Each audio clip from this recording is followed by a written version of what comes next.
Good afternoon. I figured today would be a good day to do a post-market commentary to clarify some stuff. I got a bunch of emails from different viewers today during the trading days that I think is best for me to explain it right now instead of tomorrow. The sooner the better, right? Plus, I have time today. I might not have time tomorrow morning to answer those questions. So, good afternoon. Hopefully, you had a decent day trading. I bought a bunch of stuff today. Bought a bunch of stuff at a decent price. Pretty happy with the price that I was able to buy on 3 stocks. I bought some Microsoft. Actually, I bought 4 stocks. I added 3 stocks and bought a new position. I added to Microsoft, I added to Target, and I added to Nike. And I make an initial position in Intel. As I mentioned in the pre-market commentary that I like Intel a lot, where it was, and I made the entry. Okay, give me a second here. I'm just texting my brother. I think he made similar trade that I did today. But I made the entry. Okay. Yes, I have the power. Power is up. It did not shut off that long. Okay, so, all right. Let's go over today. First up, let's talk about something that I think I need to talk more with people. I have a stock here that I trade many times. Okay, I trade this and make decent money for the past many years. Akamai. But let me do something here. Study. Remove all study. Yes. Okay. You heard me talk about gap. Okay, often. And one of the key element to gap is that you heard people talk about close the gap. All right. For example, take a look at Akamai here. Can I extend this to 2 years? 2 years. You can see something better. Okay, maybe not. But let's do Akamai has a history of gap. Okay, one of those stock that gap often. That's not very clear. Sometimes you just gotta pick something that is clearer. Regardless, right here, okay? If you take a look at the chart, you see right here, on this day, they release earning, okay? Right on the edge here. Big gap down, okay? This huge gap right here from 114, actually no, from 116 all the way down to 110, okay? So it went from 116 to 110 and finished the day down here the next day at 105. That's a big gap, okay? Whenever you have a stock that gap down like this, as it rebound, there's going to be a spot where you want to take profit because it's going to be a gap fill. Okay, see, look at this gap right here. Okay, look at this gap right here where the mouse is. I'm showing you that's a gap. Is it a surprise that the stock went up to here and start to retreat? It's near the gap line. Okay, because there are sellers waiting at the gap line to exit. Okay, I mentioned this many times. What you do as a trader is you try to anticipate where the herd is going to be, and you're trying to be ahead of the herd. Okay, same thing here. Look at this gap right here. Another earning, another gap down, and guess where the stock rebound to? See, near the gap line. All right, it's so be mindful of the gap. Okay, let's take a look at Google. Okay, I remove all the moving average. All right, so that it's not clutter. Remember what I said. Maybe I said it and not said it clear enough. What did I say about gap line of Google? See, look at Google. Forget about the moving average. Okay, forget about the moving average for now. When Google gap up to the all-time high over 3,000, you heard me say every day since that point, if you didn't get out here, what were you doing? Correct? So, where is Google gonna go if it keeps falling? Okay, as Google keep falling, failing multiple moving average, right? Where do you think it's gonna go? Where do you think people, traders are waiting for it to go to buy the dip? Here? Here? Here? Here? No. Here, the gap line. It gapped up, so now it failed to hold, so it's here, okay? I put an order in right here. 27.51 is my order. I'm not moving it. I'm keeping it there. And I'm happy that I did not buy here, here, here, here. No. Gap fill. Okay? Gap fill. So let me add back the line. The moving average. Moving average. Moving average. Okay. Add.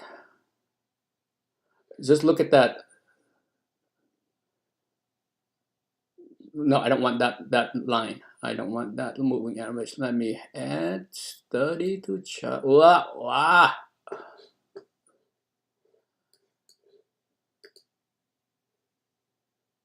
30. Remove all study. Yes, let's do that. Let's go back. I kind of need to do that, and now I had to go back and add all the moving average. Okay. All right. Add study. Moving average.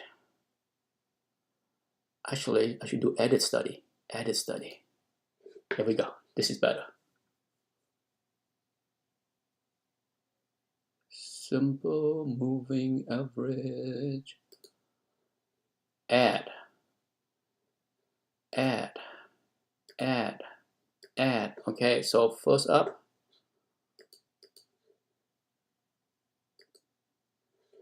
I want 20. Okay, I want 50. Change to 50 to say, let's go with yellow. I want 100. Let's go with red as before. Red.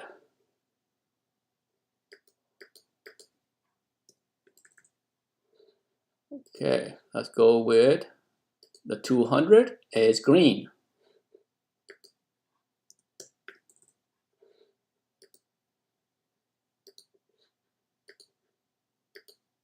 Voila, done. Okay. Alrighty, we're back to have Google.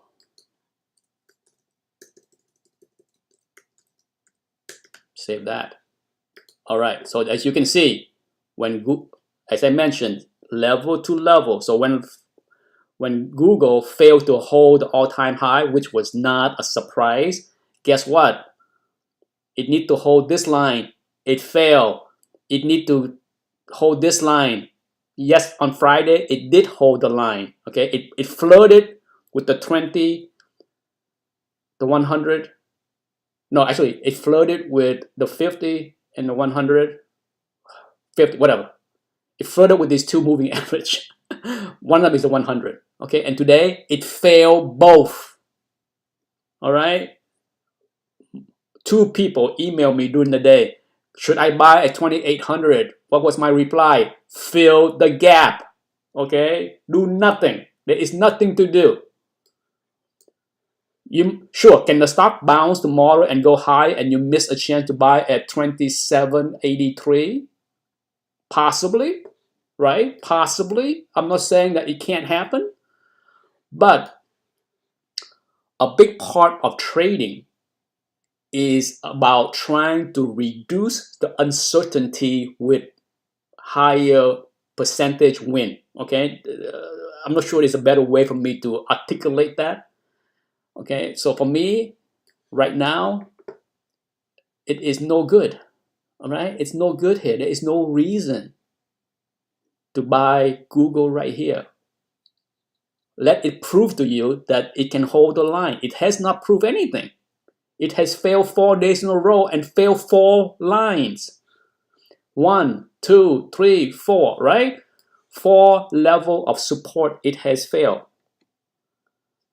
So what makes you think that this is it? Okay, so please understand the trading mentality. It's not about, oh, it seems so cheap.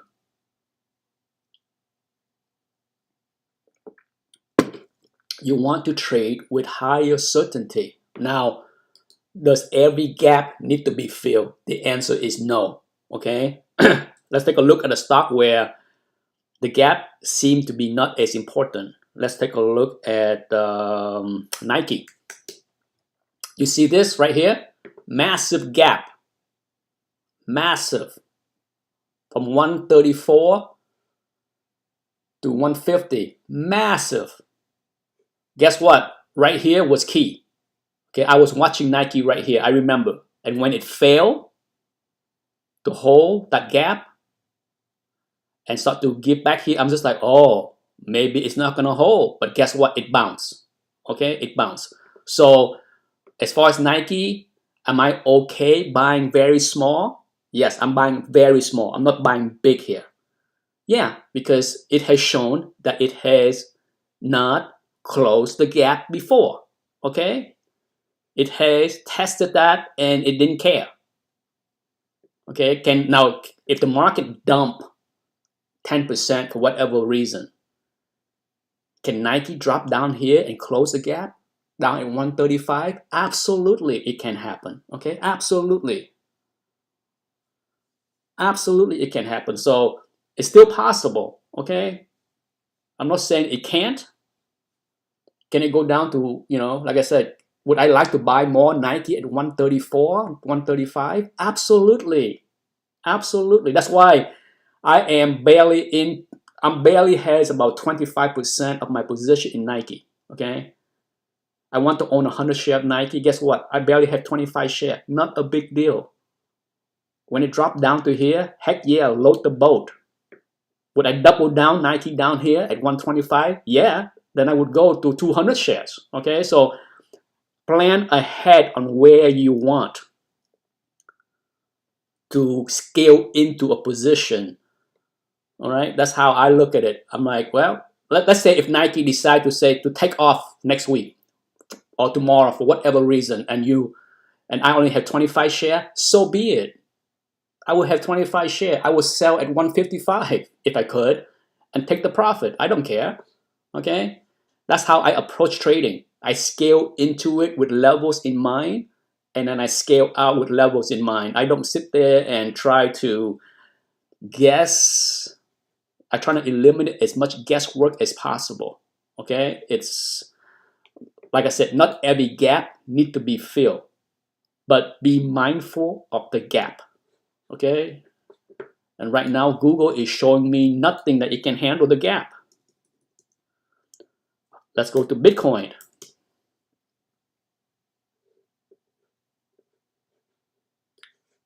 Okay, is it a surprise that Bitcoin closed over these 2 key resistance points and did pretty good? Yeah, but it's at 44. Okay, it went as high as 44.5. Look at that. It gave back some. All right.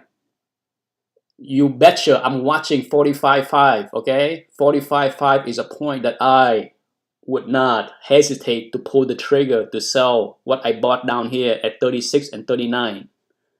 I would take the 10-15% gain any day. Okay, be stupid to like leave that money on the table. So yeah, I'm watching that closely. Bitcoin. What else did I buy today? Nike. I did buy Nike. I talked about Nike already. That's about how about Target? Okay, I bought Target right around here. I bought some. I think the lowest I bought was 210.83, and the most I paid was 212. So I bought 3 small pieces. It's in this range. I'm okay. Okay, it can bounce around this range. I'm okay. I don't mind adding a little bit of Target right here. I'm okay. How about Microsoft? Okay, Microsoft did not hold the line.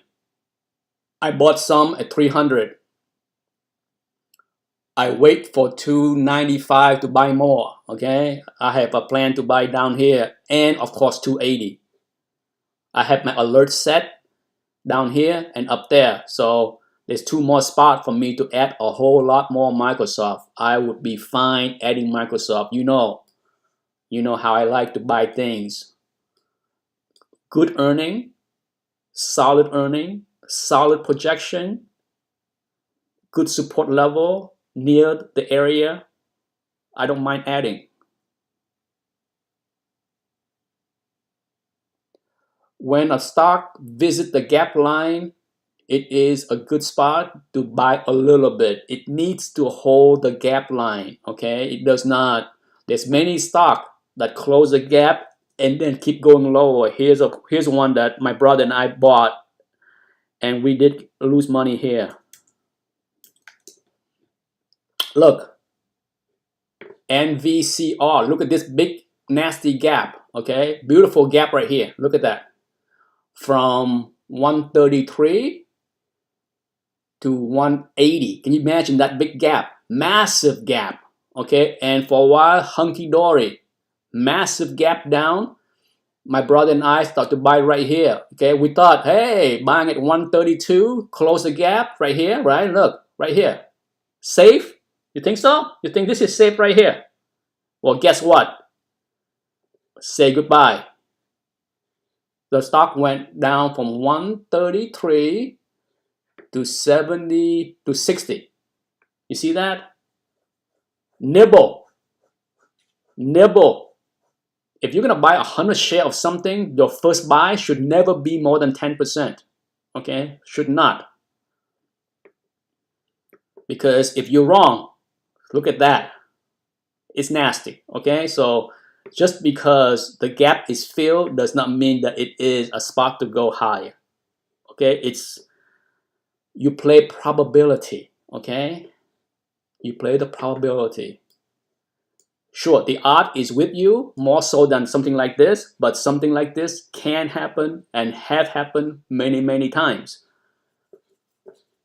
That's why anyone that ignore the gap, see, if you ignore the gap here, right, and you're buying this stock right here, foolish, even more foolish. Okay, so trust me, pay attention to the gap. How about Amazon? Amazon, hard rejection today. Okay, it's got to the MA and it said no bueno. No bueno. So we'll see. So what can happen to Amazon if this fail right here? It better hold here. Okay, it better hold at that moving average, the 20-day moving average right here. The blue line is a 20-day moving average. It better hold right here. If not, close the gap. Okay, look at this gap right here. It went from here, boom. So if this fail, if the 20 MA does not hold, say hello to 28.75, close the gap, and then I would be dip buying Amazon right down here. Okay, so right now for me, I'm watching. I have an alert set right here at the 20 MA in case Amazon retreat for whatever reason. It can happen. It can happen.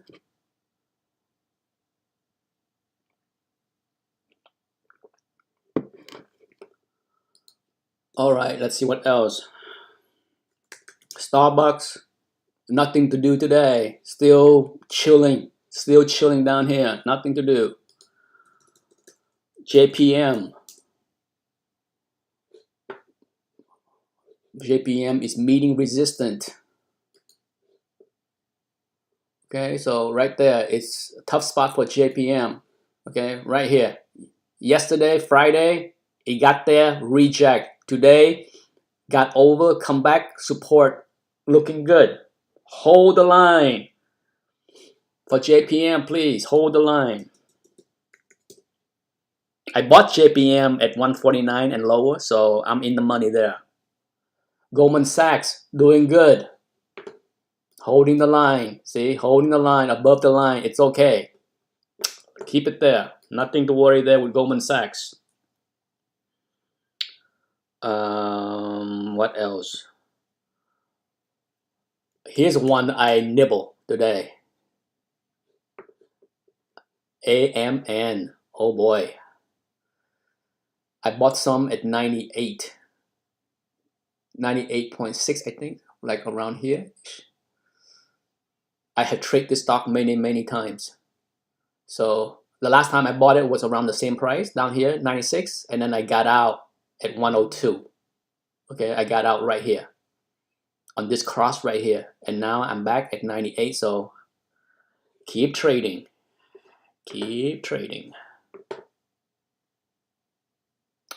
What caused the gap sentiment? I don't know. Well, the gap is created because of some good news, right? Because let's say you have a like Tesla, right? You know, when earnings come out, or you know, gap is created by either good news or bad news. All right. If you have bad news, then you have a gap down. If you have great news, surprise news, then you have a gap up. You know, and that's what caused the gap.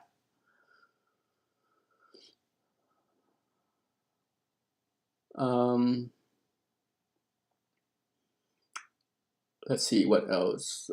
I look at Starbucks about CMG. CMG is flirting with failure here. I'm out of CMG at the moment. Higher, I got out 1483 ish around here. So now it's below my exit point. No reason to be in it. Okay, it's right at the 20 MA. So yeah, I will buy CMG 1300 to 1400. I'd rather buy down there. No reason for me to buy up there.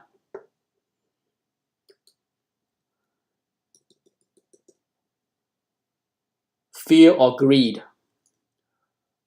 Disney, no love for Disney. Why should there be love for Disney? There's no love for Disney, deservingly so. See, look at Disney. Gap down. Hey, there's no love for Disney whatsoever. Look at that. Right now, it's holding the line. Nothing to be bearish about Disney, and certainly no reason to be bullish on Disney based on what the chart is telling me.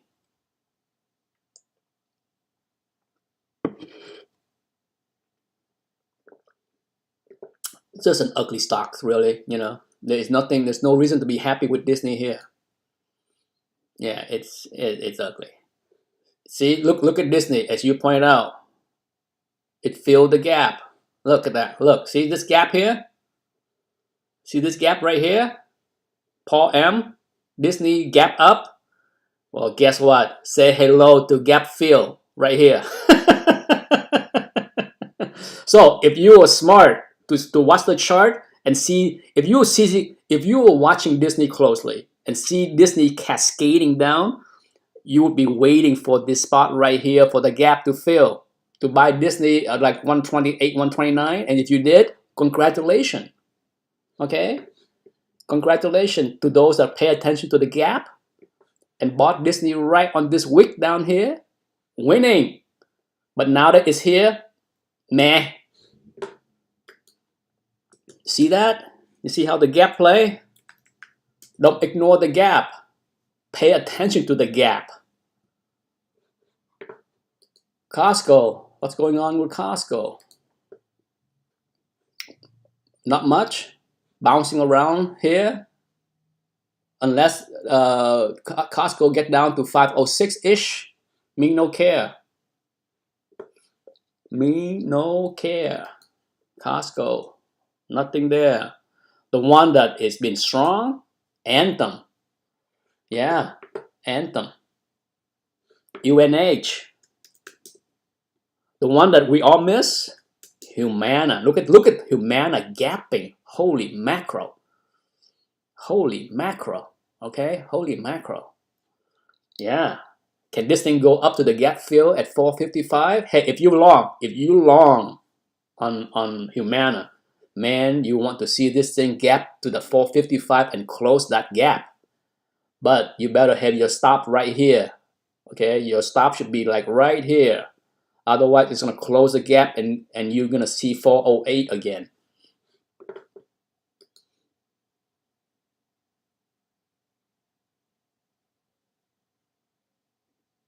Yes, yes, Kingsley, yes. I won't be on for long, so unless there's any specific question on anything, I will be out in 5 minutes. I just want to take this time to jump in and explain the gap, because a lot of people don't understand the gap, but hopefully after this video, they should understand how to look at gap, pay attention to gap going backward, because a lot of time it does fill the gap, okay? Filling the gap is a good point to exit on the way up, and on the way down, it's a good point for nibbling, buying a few shares. Don't go crazy yet, because sometimes when you fill the gap on the way down, it gotta be bad news, right? So usually bad news can drag it a lot lower, okay? Same thing with the gap up. On the gap up, would I say sell everything? No. When you are filling the gap up, for sure, sell some. Just like the all-time high. Sometimes filling the gap up can mean go higher, okay? So it's possible. Either way, you gotta do something. Do nothing is the wrong decision.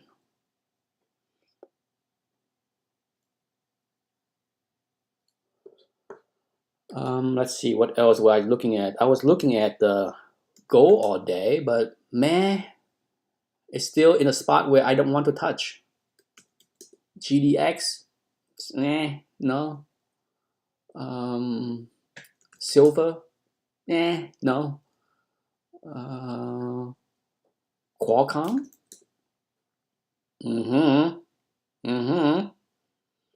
all right. Seem like Qualcomm is struggling here at the 20 MA.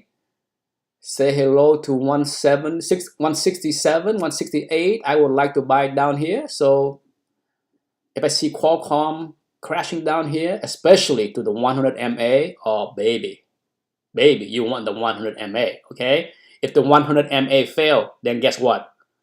The gap start right here. The gap line right here. You want this better hold, right? So Qualcomm have a lot of level below. You got this spot, you got this spot, you got this spot, you got this spot down here. And then if that fail, wowza, the gap fill down here at 137, 138. Yeah, there's a lot of level below for Qualcomm for us to buy the dip. No chasing up here, okay? The risk and reward here are shits, okay? You can love Qualcomm all you want, but right now, the risk reward for Qualcomm is shit. For trader, it is shit. Stay away. Nvidia, okay? Nvidia wick over the moving average, the 50, and say no bueno. So key here, it need to get over this to have a chance at 263. But I like to see Nvidia right here. Close the gap. See, there's a gap right here. Right there. Okay? But if it was me, I would start selling my Nvidia at 282. Take the profit there. Yeah, Qualcomm, way too much risk in there. Well, it's a good company. This is the thing, you know what I mean? It's a good company, but the risk reward is just not there to buy Qualcomm where it is. You know, and if you understand and follow trading the way I follow trading or do the trading, you understand why I have a very different view than a lot of people when it comes down to comic books. Okay, a lot of people say that's why I detest so much the kind of question I get all the time with comic books. Nick, do you think Amazing Fantasy 50 is a good buy? Depend on the price. You know, it's make no. It's like saying, Nick, do you think Qualcomm is a good stock to buy? Depend on the price. All right, so price entry points matters. Okay, it's just I just don't understand the mindset of people that ask those kind of questions like, Nick, would you buy Amazing Fantasy 15 for investment? Depend on the price. You see where I'm going with that? It's just make no sense to not look at entry point price into any kind of conversation when you talk about comic books. Okay, people just like blurt out books like, would you buy this book? Would you invest in this book? It's no more stupid than, Nick, would you buy Qualcomm? Depend on the price. But yeah, the more you understand trading, the more you understand why I am the way I am with comic books. Okay, because anything else, any kind of FOMO into buying comic books, ignoring the price trend, ignoring the silliness bubble, it's just plain stupidity. Pay attention to the price. Nothing goes up in a straight line. So why would you approach buying anything like it can? Anything you buy can go down. Okay, it's just so dumb. McDonald's holding the line. Nothing to do there. Nothing there. Nothing there. PayPal. Ugly. Ugly. Trust me, ugly. Okay? Same thing with Facebook. Ugly. Ugly, ugly, ugly. Okay? So aren't you happy that I told you not to buy last week, last Thursday, last Friday, even this morning? There is no reason yet. No reason. You thought it was a bargain last Thursday? Well, guess what? It's cheaper today. Okay? It's There is no FOMO into buying on a dip or FOMO buying on the pump. There is no FOMO. There is no fear of missing out. Nothing. Nothing.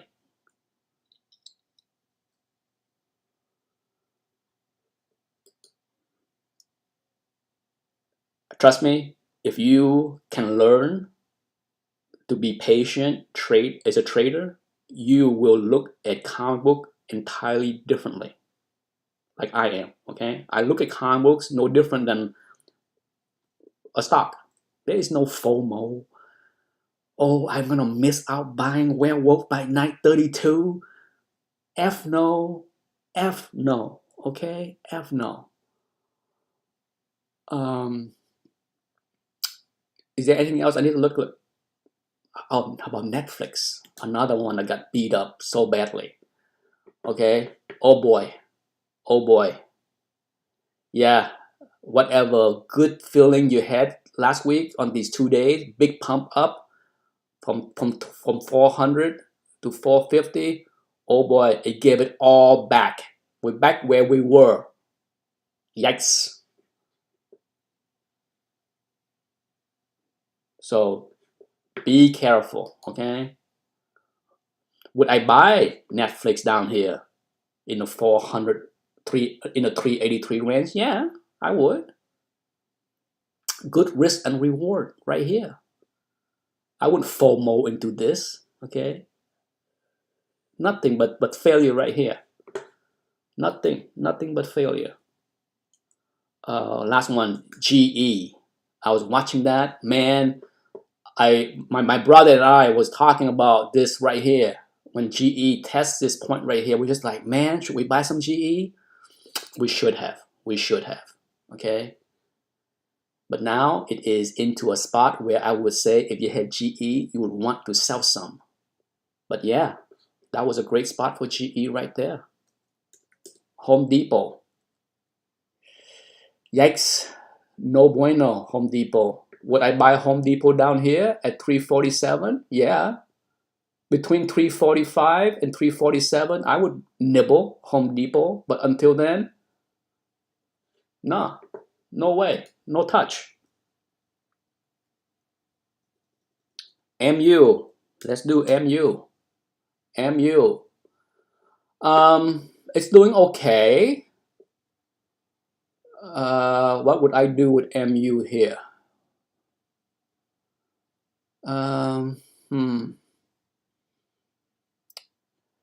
Would I buy it here? No. Okay.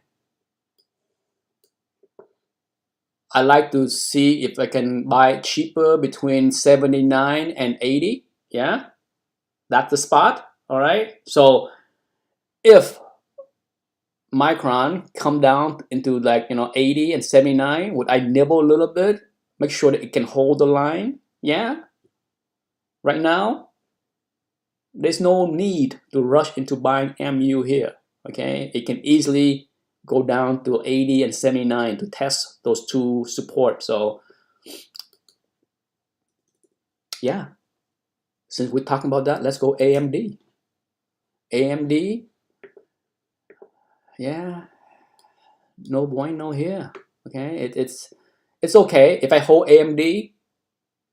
I'm okay. I wouldn't add to AMD here. Okay, because it's teetering on two key point of support that it can easily test on a bad day. Okay, right now, if we have a bad day in the Nasdaq and the SMH, AMD is gonna wick down and break those support. And would I buy it down here? Yeah. Okay, I would buy it down here at 110. Yeah, for sure. 100 and 110 would be sweet spot to buy AMD. And let's see, anything else?